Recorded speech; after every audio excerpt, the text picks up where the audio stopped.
Assalamualaikum warahmatullahi wabarakatuh. Perkenalkan, nama saya Adi Dharma Surya, lulusan Strata 1 Pendidikan Guru Sekolah Dasar di kampus STKIP Nasional. Baiklah, pada kesempatan kali ini saya akan mempresentasikan hasil karya yang telah saya rancang dalam rangka memenuhi persyaratan seleksi tahap 2 tenaga pendidik SD Nurul Hikmah Tangerang. Baiklah, judul karya saya adalah Media Belajar Mandiri Interaktif pada Pembelajaran IPA di Sekolah Dasar.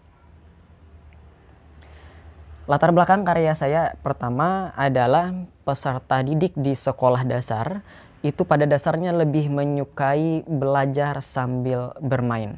Dengan demikian, dalam pembelajaran, peserta didik diupayakan untuk selalu terlibat active learning, mengikuti proses pembelajaran yang diselenggarakan di dalam kelas.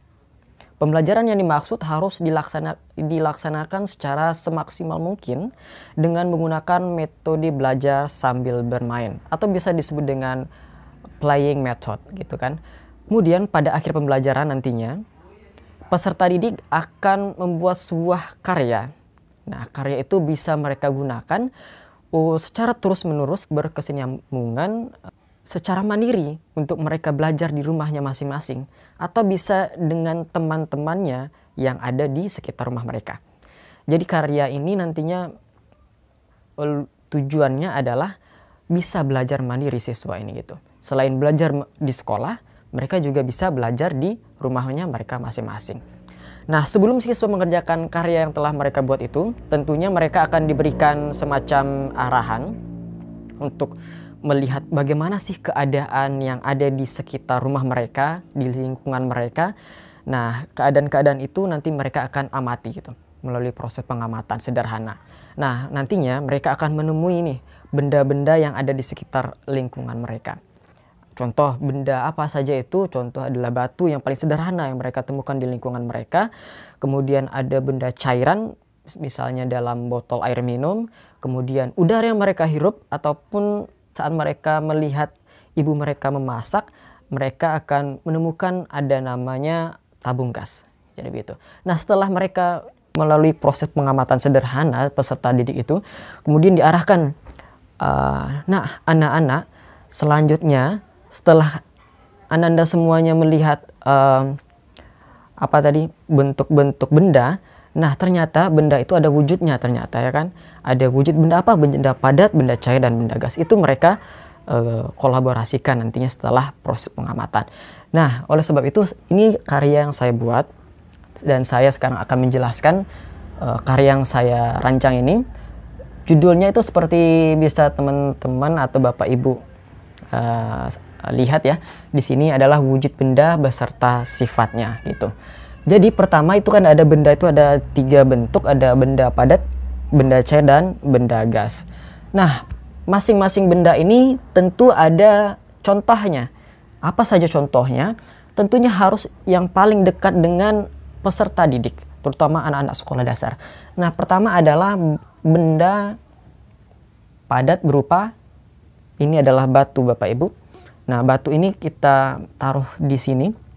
Ada sebuah semacam cantolan dari lidi dan siswa ini bisa meletakkannya ketika ini kan sebelumnya tidak taruhnya di sini. Sebenarnya ini di atas meja. Nah, ketika siswa melihat di atas meja ada sekumpulan gambar ini, ketika mereka menemukan batu, ini masuk ke benda apa ya? Oh, ternyata batu ini termasuk ke dalam benda jenis benda padat. Maka mereka akan menempelkannya di sini atau mengaitkannya yang ada telah saya sediakan di sini semacam dari sedotan air aqua gitu kan.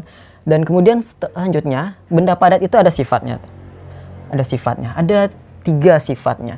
Nah, misalnya kita ini seperti biasa, ini tentunya tidak ada langsung tertempel di sini, harus melalui proses pengamatan siswa dulu.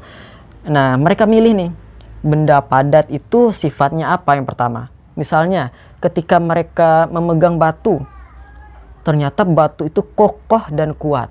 Berarti mereka memilih ini, sifat yang ini, kokoh dan kuat. Kemudian mereka menempelkannya atau mencantumkannya di sifat benda padat kokoh dan kuat.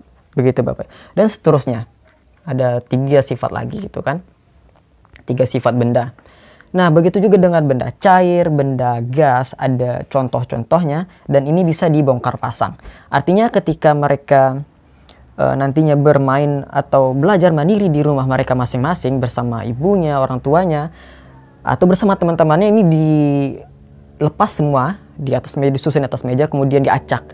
Nah, nanti mereka akan mencari pasangan yang cocok atau di mana sih bagian-bagian ini yang harus mereka tempel atau mereka pasangkan di karton yang telah disediakan itu. Jadi manfaatnya selain bagi peserta didik itu sendiri yang membuat, bagi teman-temannya pun bisa digunakan ini. Ya, tidak hanya itu, orang tua bisa lebih kreatif lagi nantinya. Mereka ganti kan, tambah lagi sifatnya, ada 2 lagi sifatnya nih kurang. Boleh tambahkan saja di sini.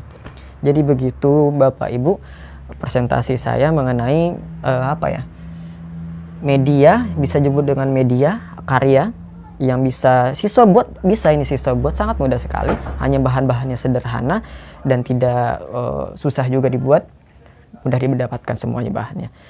Jadi intinya sekarang adalah bagaimana pembelajaran itu siswa di akhir tujuannya adalah bisa memahami tujuan pembelajaran yang telah direncanakan guru. Sifat-sifat benda, berarti ada contoh-contoh benda dan sifat-sifatnya. Nah, itu tujuan pembelajarannya Bapak Ibu. Nah, oleh sebab itu saya memilih karya ini karena lebih efektif dan efisien dibandingkan ketimbang metode-metode ceramah ataupun metode-metode konvensional seperti pada umumnya yang dilaksanakan oleh guru-guru di sekolah dasar. Baiklah, terima kasih. Saya Adi Dharma Surya. Assalamualaikum warahmatullahi wabarakatuh.